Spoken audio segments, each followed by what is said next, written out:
Welcome back. The time is now 6:13. And have you ever heard of GIS?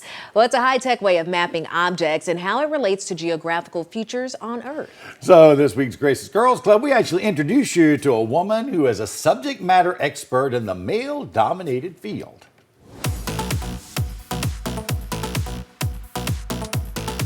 I want to introduce you to Allison Hudson. She's the director of GIS services for utilities at Magnolia River, a company based in Hartselle. Now, whether she's mapping rhinos in the African bush or mapping the most efficient placement of a water line here in North Alabama, she told me that she loves having this incredible technology right at her fingertips.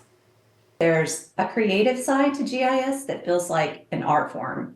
It's fun, it's challenging, and it's incredibly fulfilling to see a solution come to life and the real impact that it has. You know, one of the things that we're really focused on at Magnolia River is safety and making sure that utilities operate in a safe manner. GIS can also be used to model the most efficient routes or optimal locations for new water or gas or electric infrastructure. So the work that we do really supports that, and that makes me proud. I had 4 years of undergrad, 2 for my master's, 3 for my PhD, and I would say about 1 self-teaching.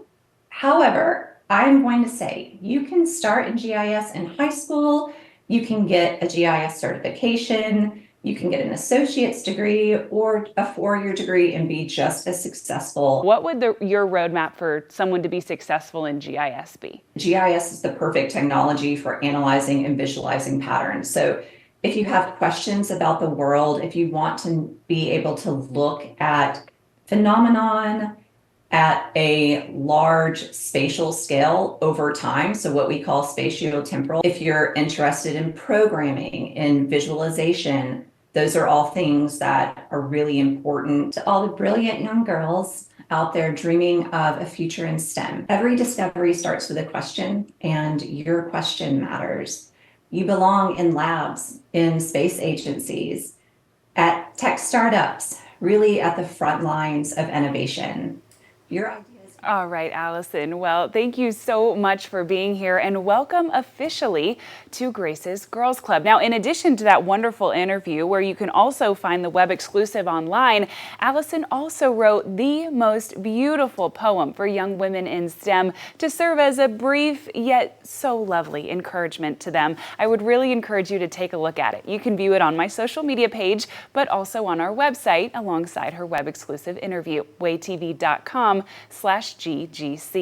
In studio with STEM coverage you can count on, morning meteorologist Grace Anello, Way 31 News.